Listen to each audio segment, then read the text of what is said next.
नमस्कार दोस्तों, स्वागत है आपका आज के एक और नए महत्वपूर्ण वीडियो में।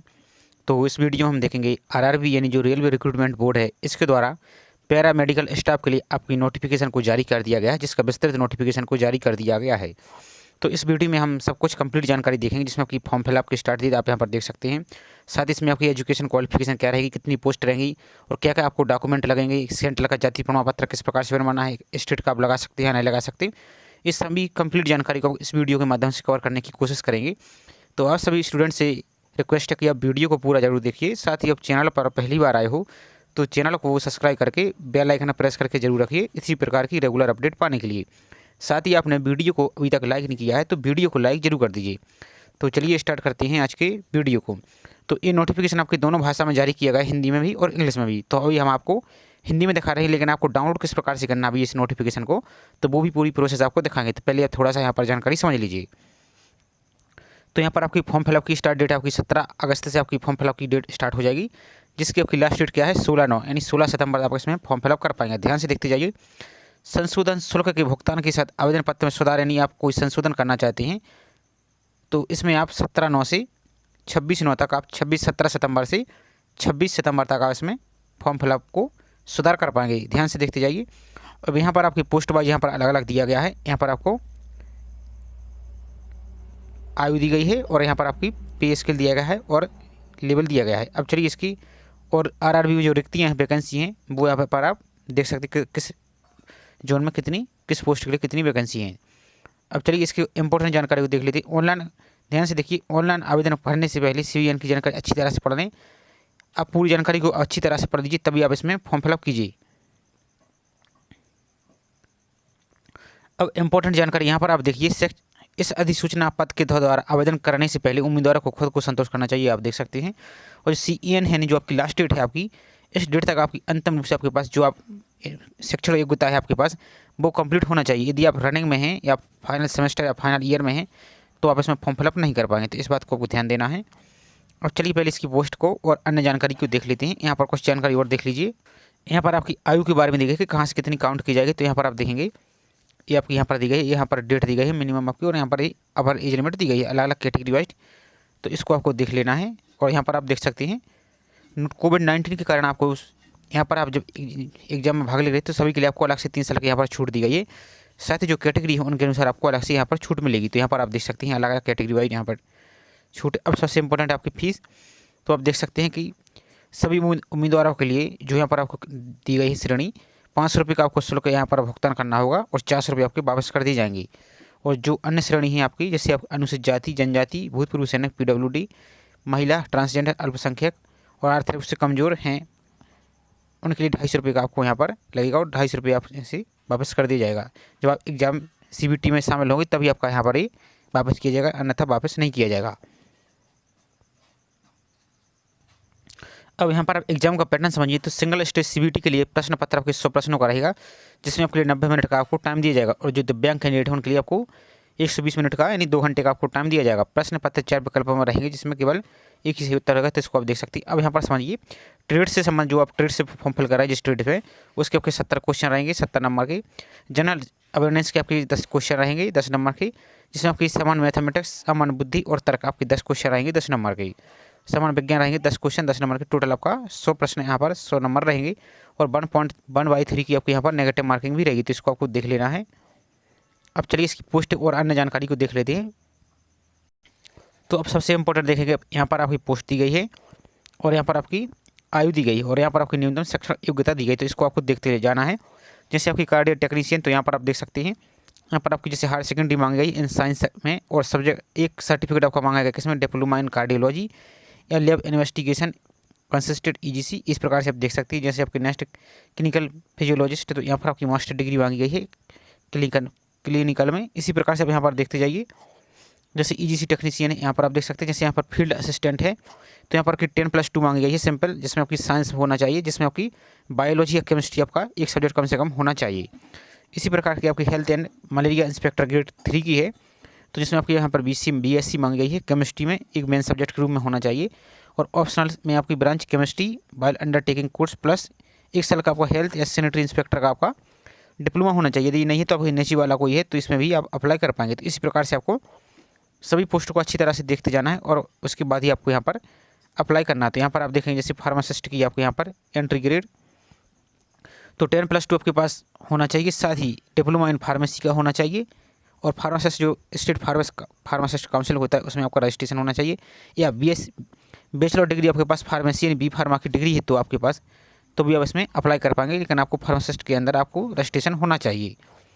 नेक्स्ट आपकी जैसे डायलिसिस टेक्नीशियन, तो अन्य प्रकार की यहाँ पर अलग अलग पोस्ट दी गई, तो इनको आपको पूरी नोटिफिकेशन को डाउनलोड करके पढ़ लेना। जैसे यहाँ पर एक पोस्ट और है आपकी ऑक्यूपेशनल थेरेपिस्ट, यहाँ पर आप देखेंगे 10+2 आपकी साइंस के साथ मांगी गई है, साथ ही आपका डिप्लोमा या डिग्री होना चाहिए किसमें, ऑक्यूपेशनल थेरेपी में। इसी प्रकार से आपको इन सभी को देखते जाना है।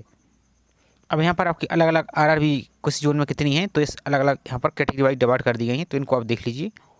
यहाँ पर सभी आरआरबी में दी गई हैं, बहुत कम वैकेंसी है, लेकिन आप यहाँ पर देख सकते हैं जिसके पास योग्यता होगी वही यहाँ पर फॉर्म फिल कर पाएगा। अब चलिए इसकी और अन्य जानकारी देख ली, तो यहाँ पर आप इनको देख सकते हैं। अब यहाँ पर सबका विस्तृत सिलेबस दिया गया है, तो यहाँ पर आप सबका सिलेबस देखेंगे, पोस्ट का नाम दिया गया है और यहाँ पर आपका सिलेबस दिया गया है, तो इनको आप देखते जाइए।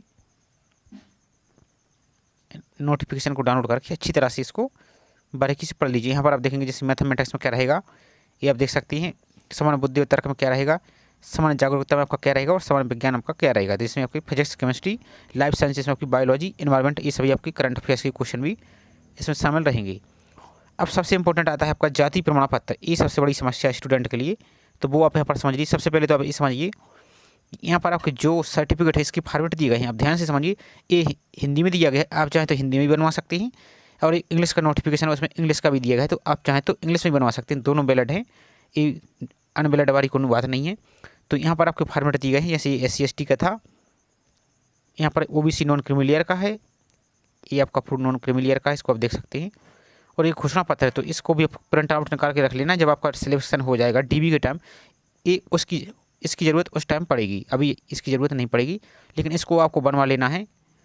और यहाँ पर और देख सकते हैं, यहाँ पर EWS के लिए है,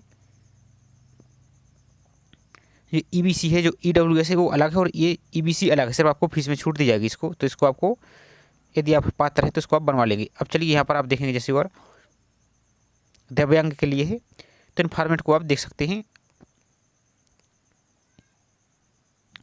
अब जाति प्रमाण पत्र के बारे में यहाँ पर आप देखेंगे, इसमें नोटिफिकेशन में क्या बताया गया है उसको आप देख लीजिए पहले। तो यहाँ पर देखिए, OBC के आरक्षण के आधार पर नियुक्ति चाहने वाले व्यक्ति को यह सुनिश्चित करना होगा कि उनके पास जाति यानी कम्युनिटी सर्टिफिकेट होता है। आवेदन जमा करने की अंतिम तिथि पर वह क्रीमी लेयर में नहीं आता है, और DB के दौरान ऐसी उम्मीदवारों को अपना मूल OBC नॉन क्रीमी लेयर प्रमाण पत्र निर्धारित प्रारूप जो भी आपको बताया है उसी फॉर्मेट में आपको प्रस्तुति ले जाना होगा। और जो आवेदन जमा करने की, ध्यान से देखिए, अंतिम तिथि के अनुसार वैध है, यानी जो आपकी लास्ट डेट है फॉर्म फिलअप की उस तिथि का आपके पास होना चाहिए। यदि उस तिथि के बाद का आपका इशू है तो वो वैलिड नहीं रहेगा, इस बात को ध्यान देना है।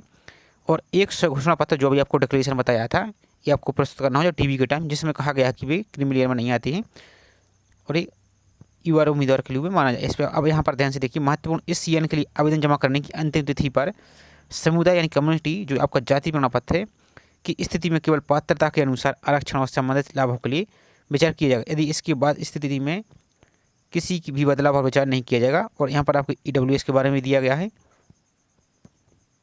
इसी प्रकार से आपको EWS के बारे में, तो इनको आपको पढ़ लीजिए। अब यहाँ पर कौन कौन बना सकता है तो इसको आप देख सकते हैं, इनमें से आप किसी के द्वारा भी बनवा सकते हैं। चलिए पहले इंग्लिश वाला नोटिफिकेशन में दिखा देती है सेम, तो ये आपका इंग्लिश का नोटिफिकेशन है, इसमें भी सेम फॉर्मेट है। आप इसमें इंग्लिश में देखेंगे फॉर्मेट आपका सबका सेम है, तो ये आप चाहे तो इंग्लिश में बनवा सकते हैं या हिंदी में बनवा सकते हैं। ये आपका कास्ट सर्टिफिकेट फॉर SC/ST के लिए है, ये आपका OBC नॉन क्रीमी लेयर के लिए है।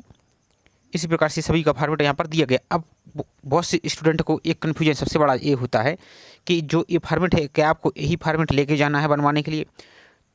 अब यहाँ पर देखिए, कुछ स्टूडेंट का SSC का होगा, कुछ ने आपका बैंक के लिए बनवाया होगा, किसी ने UPSC के लिए बनवाया होगा, CDS का फॉर्म फिल किया, किसी ने अन्य सेंट्रल की जॉब के लिए फॉर्म जो जाति प्रमाण पत्र है ये आपने बनवाया होगा। तो अब यहाँ पर ध्यान से देखिए, जो आपके फॉर्मेट होते हैं, ये जो सेंट्रल गवर्नमेंट की जितनी भी जॉब आती हैं सबका ये फॉर्मेट सेम होता है, ये वाला फॉर्मेट आपका सबका सेम होता है, तो ये आपका चेंज नहीं होता है। और आपने कहीं से भी, जरूरी नहीं है कि इसी नोटिफिकेशन को निकाल के आपको फॉर्मेट बनवाना है। आप SSC के नोटिफिकेशन को यूज कर सकते हैं, आप UPSC की नोटिफिकेशन को यूज कर सकते हैं, आप बैंक की या सेंट्रल की कोई भी वैकेंसी आती है सब में नोटिफिकेशन दिया रहता है, तो सबका फॉर्मेट सेम होता है। तो आप किसी के भी फॉर्मेट में यदि आपने बनवा लिया है तो आपको परेशान नहीं होना। और एक बात का और ध्यान दीजिए, जो आपका जाति प्रमाण पत्र होता है 1 साल के लिए वैलिड होता है केंद्र वाला, आपका एक फाइनेंशियल ईयर के लिए 1 अप्रैल के बाद का आपका जो बना है तो अगली अप्रैल तक आपका ये वैलिड रहेगा। तो इस बात को ध्यान देना है। अब आपको जाति प्रमाण पत्र किस प्रकार से बनवाना है, तो जो भी आपका RRB JEE का फॉर्म चल रहा है इसमें हमने आपको कंप्लीट जानकारी बताई है, A to Z आपको स्टेप बाय स्टेप पूरी प्रोसेस किस प्रकार से आपको बनवाना है।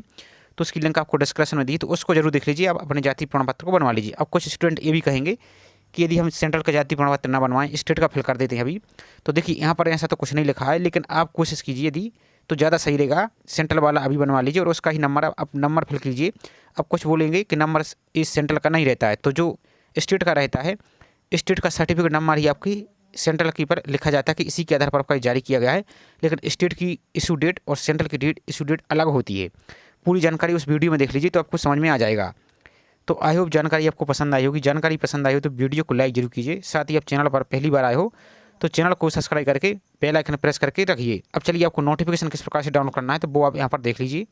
नोटिफिकेशन डाउनलोड करने के लिए आपको अपने मोबाइल में, लैपटॉप में गूगल को ओपन करना है और आपको टाइप क्या करना है, ध्यान से देखते जाइए। लिंक आपकी सबकी सेम RRB भोपाल, ये सिंपल सी लिंक होती है, इस पर क्लिक करेंगे। अब आपको जो पहली लिंक दिख रहा है इस पर आपको क्लिक कर देना है। इसके बाद आपको यहाँ पर नीचे को आएंगे तो यहाँ पर आप देख सकते हैं, थोड़ा और नीचे को चले आइए यहाँ पर, तो यहाँ पर आप देखेंगे CEN नंबर 04/2024 12/8 यानी आज ही आपका ये अपलोड किया गया है। तो यहाँ पर आपका जो नोटिफिकेशन दिया गया है पैरामेडिकल स्टाफ का, तो इस पर आप क्लिक करेंगे तो इंग्लिश में आप डाउनलोड कर पाएंगे और इसमें आप क्लिक करेंगे तो हिंदी में डाउनलोड करके आप इसको अच्छी तरह से बारीकी से की जानकारी पढ़ लीजिए। तो चलिए मिलते हैं आप इसकी इसी प्रकार से एक नए अपडेट वाले वीडियो में। जय हिंद।